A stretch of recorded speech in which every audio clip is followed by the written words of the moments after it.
There's a moment, a silent split-second decision you make when someone calls you out, accuses you, questions your worth, your character, your intent, and in that moment, the average person does what they were trained to do. They defend themselves. I didn't mean it. That's not what I was trying to say. You misunderstood me. I swear I'm not like that. It sounds noble, reasonable, fair.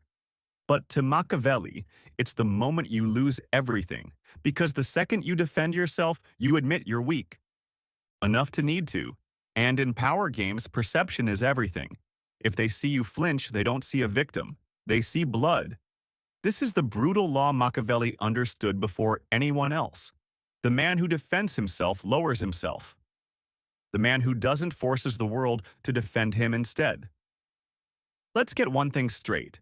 Defending yourself rarely convinces anyone. What it does is shift the power away from you. Because when you justify your actions, you're playing on their field. You're accepting.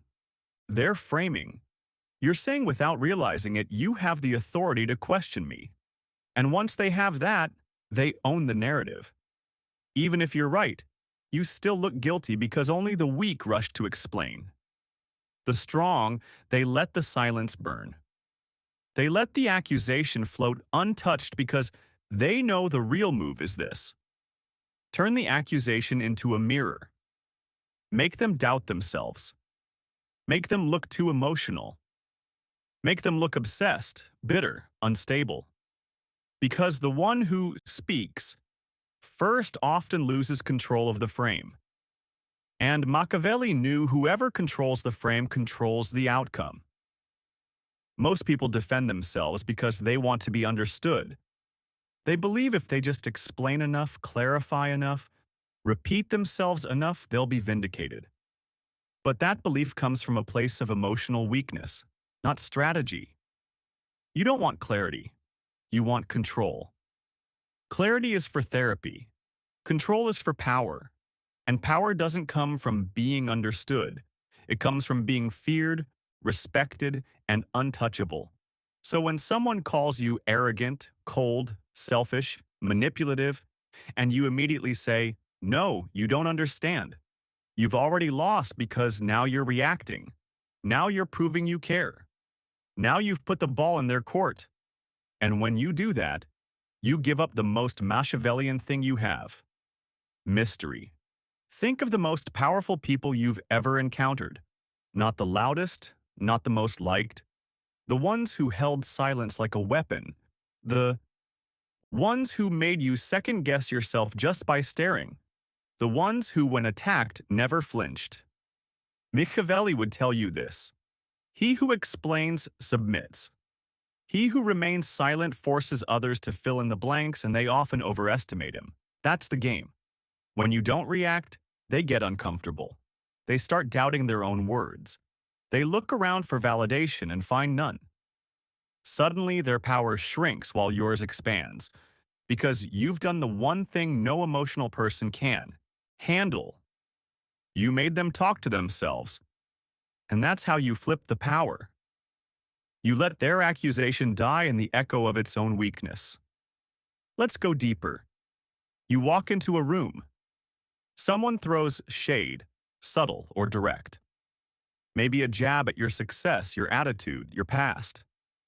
Everyone turns to see what you'll say, and here's your move. Say nothing. No defense, no retaliation, no smirk, just calm, total stillness. In that moment, you are untouchable because everyone in the room is now forced to. Ask, why didn't he react? Does he know something we don't? Is he above this? Did that attack just make him stronger? You just flipped the entire social frame. Because people aren't watching the accusation. They're watching your response. And silence, when delivered with presence, speaks louder than any justification ever could. Machiavelli knew this. He didn't just study politics, he studied psychology, and he understood one thing better than anyone.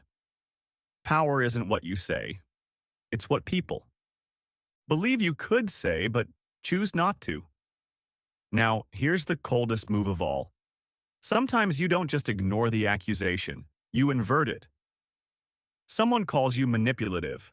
Smile, look past them, and say if that's how you see it.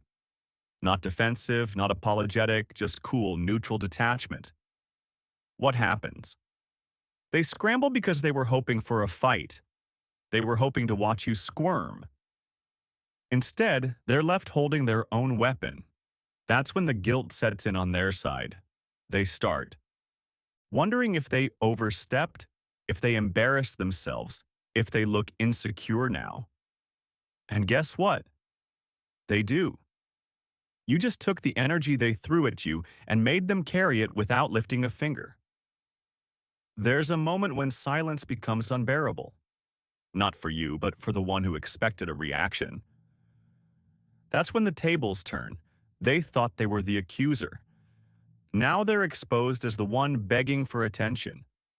And you? You just became something far more powerful than innocent. You became untouchable. Machiavelli understood something that most people will never grasp.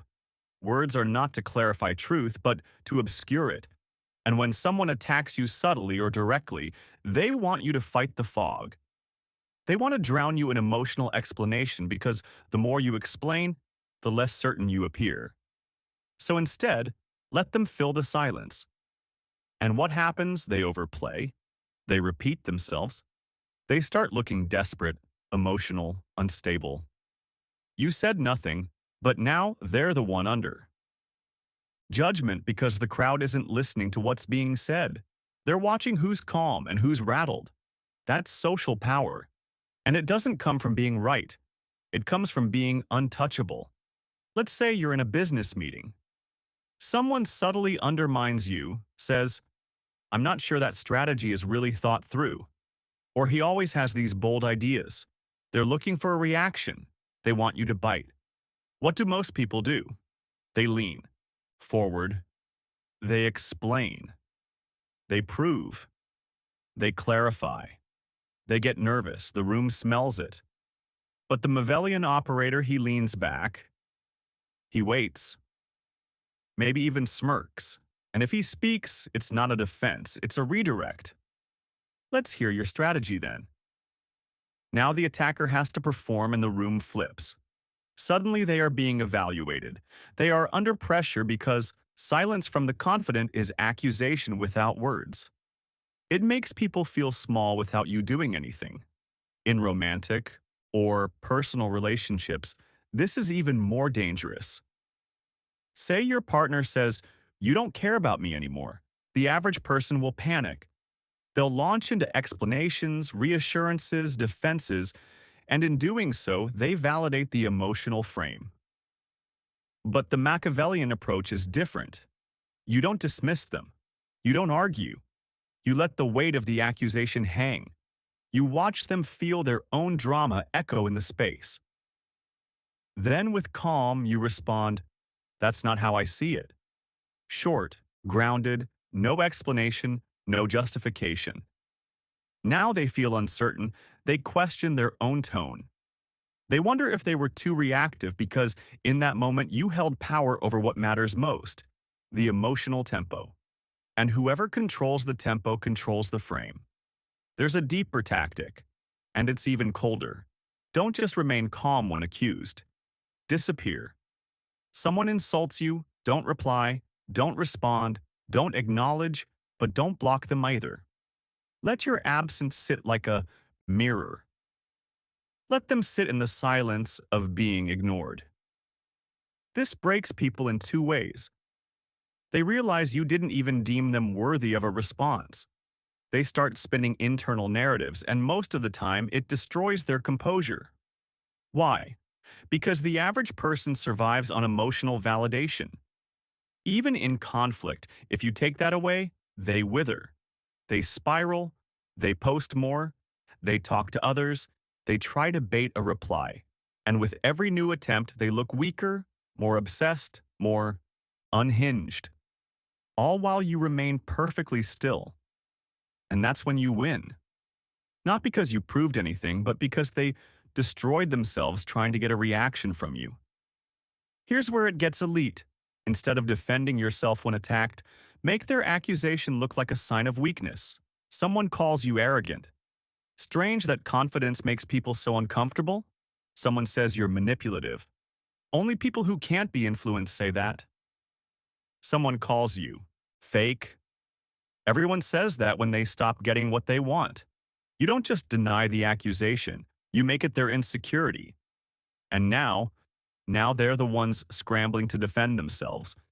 It's not just a reversal, it's a power judo throw.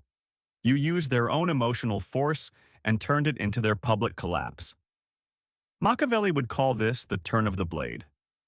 Do not meet the sword with a shield. Let the attacker fall on his own blade. The world teaches you to defend your reputation, to explain yourself, to clear your name.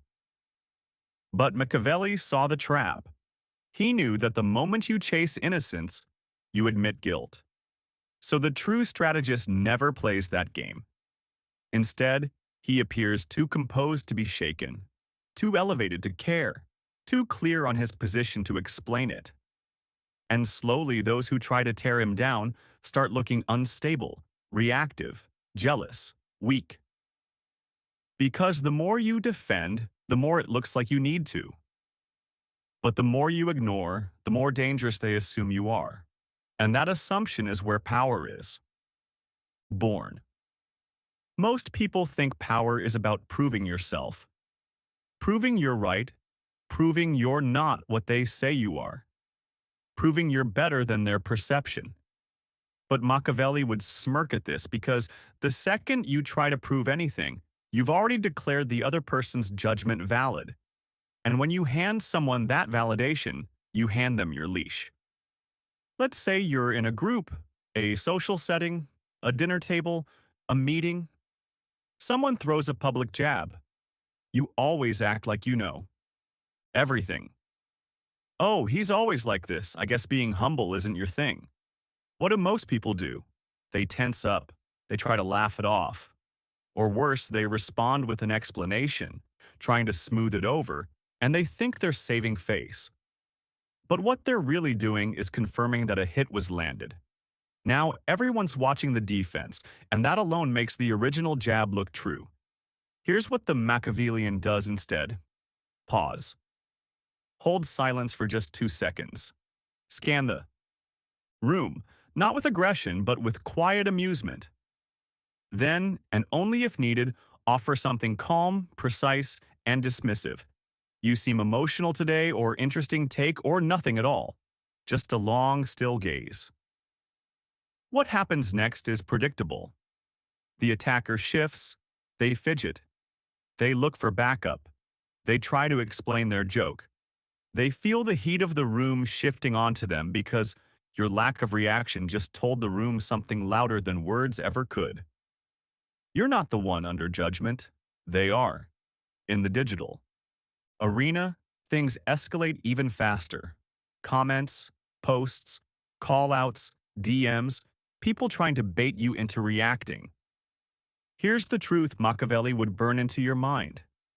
In the court of public opinion, silence speaks guilt unless your silence commands fear. So here's the tactic. When you're attacked online, don't defend. Don't explain. Distort. You don't address the claim. You redirect the energy back into the crowd. Example, someone says you're toxic or manipulative. Instead of posting a tearful defense or long clarification, you post, "People always call you dangerous when they can't control you." What just happened? You didn't defend. You reframed the accusation into a badge of power. Now they look bitter, you look unfazed. And the audience, they begin to question who's really in control. That's not damage control, that's narrative dominance. Let's get even more surgical. There are 3 tools you can use instead of defending yourself. Silence. The default, cold, powerful, leaves them exposed. Deflection. Reframe the narrative without acknowledging the jab. Precision cuts. Short, sharp truths that end the game immediately. Examples. Someone says, "You're full of yourself." You respond, confidence upsets the insecure. They say, you're fake. You respond, I don't owe you authenticity. They say, you think you're better than everyone? You respond, no, I just don't think like everyone. These aren't defenses, they're status assertions. They don't say, I'm not guilty. They say, you can't touch me. And that's the core. The Machiavellian never begs to be seen as good. He dares people to see him as bad and walks taller for it. When you refuse to defend yourself, something strange happens to your enemies. They become unhinged because they expected a battle, and instead they're swinging at smoke. They start escalating. They push harder. They get more dramatic. They expose more of their insecurity. And the more they do, the more you rise in the eyes of others. Why? Because you've made them perform their own collapse. And that's the Machiavellian endgame. You don't destroy your enemies. You let their obsession with you destroy them. You think being misunderstood is dangerous, but being predictable is far worse. The misunderstood man has mystery. The predictable man is easy to manipulate. People who are always trying to clear things up are seen as desperate. People who remain calmly misunderstood, they are feared. Machiavelli knew this. It is better to be feared than loved, if you cannot be both. But even more, it's better to be confusing than predictable. Because the confused man is cautious. He watches you. He doesn't act rashly. And that means you control the field. Let's crush the final illusion. You don't need a good reputation to win. You need a strong one. The man with a good reputation is expected to be clean, soft, agreeable. The man with a strong reputation. He's not always liked, he's not always trusted, but no one dares move against him casually. That's what happens when you never defend yourself. Your reputation becomes not about what people believe, but what they fear you'll do next. That's how you flip the power. You stop fighting for approval. And instead, you create an aura that makes people cautious. Because even your silence feels like a decision. And every move you don't make becomes a move in their mind. The final evolution is not silence. It's aura. A presence so composed, so secure, so far above the petty noise that accusations simply evaporate before they land. And this doesn't come from being emotionless. It comes from being unbothered by design. Because once you've trained yourself not to defend, not to explain, not to seek validation, you cross a line where your existence becomes the defense, and that's when power becomes effortless. Think about the few people in life who never explain themselves. They don't post long rants, they don't correct the record, they don't argue with critics, and yet people respect them more. Why? Because silence in the face of accusation creates myth. It invites interpretation. And the human mind, when left without an explanation, fills the void with strength. People assume you must be dangerous. You must know something they don't. You must be so secure in who you are that you don't even blink when challenged. And that assumption, that's what makes people follow you. Machiavelli didn't care about being good. He cared about being in control. And the one who never defends is always in control of perception, even when surrounded by lies. Here's the paradox. The more you explain yourself, the more alone you look. Because no one feels the need to step in when you're already arguing on your own behalf. But if you remain calm, if you stand silent, unfazed, people start to feel the urge to defend you. They say that was uncalled for. He didn't deserve that. Why are you coming after him? He didn't even respond, and you're still pushing. Suddenly, they become your shield. And what's better than defending yourself, letting others do it for you without asking? That's Machiavellian leverage. Let the crowd argue your case while you remain above the noise. Now you're not just respected, you're elevated. It doesn't happen overnight. You build it like a fortress stone by acting with restraint, By choosing stillness over reaction. By never explaining more than you must. Start here. Never correct insults that are clearly meant to provoke. Let them speak. Let them echo. Your silence tells the room that the insult didn't even register on your radar. Respond to indirect shots with calm confusion, not offense. Is that how you see it? Said with total serenity. It dismantles the emotional energy behind their attack. Use short closing phrases instead of defenses. Noted. Okay, think what you like. Time will tell. Each one closes the door. It doesn't invite more debate, it ends the scene. Study how you hold your face, your body, your gaze. The Machiavellian never twitches, flinches, or tenses. Stillness is his armor. And the more still you are when others lose control, the more your power expands silently. When people don't know how to provoke you, they fear you because you become unpredictable. Not erratic, but unreadable. A mirror that reflects their own instability back at them. Machiavelli would say, the most dangerous man is not the one who attacks first. It is the one who never needs to. You will reach a point where the attacks stop not because you fought them, but because people know they'll lose before they start. Your presence says, I don't play defense. I let others destroy themselves while trying to reach me. There is a difference between strength and immunity. Strength still flinches, still reacts, still gets emotional even if it fights back. Immunity, it doesn't even acknowledge the hit. That's the Machiavellian ideal. You don't win the argument. You end the argument before it starts by never needing to answer it. Because when you no longer defend yourself, people stop seeing you as someone who needs to be put on trial. You're not on their level. You've moved beyond the court of public approval. And the only judgment that matters, your own. From this point on, you don't live in defense. You live in definition. You define your image. You define your tone. You define your silence. And people feel that. They feel the certainty behind your eyes, the calmness in your posture, the danger in your quiet. You're not resisting anymore, you're commanding. And that's when the room shifts. The crowd speaks less. Your enemies grow quieter. Your name carries weight, not because you fought for it, but because you never explained it. Never defending yourself doesn't mean never speaking. It means speaking only when it shifts the power. When you say something, it should feel like a move, not a response. Because every time you don't explain yourself, every time you hold still while the world spins, you become the one thing they can't control. A man who answers to no,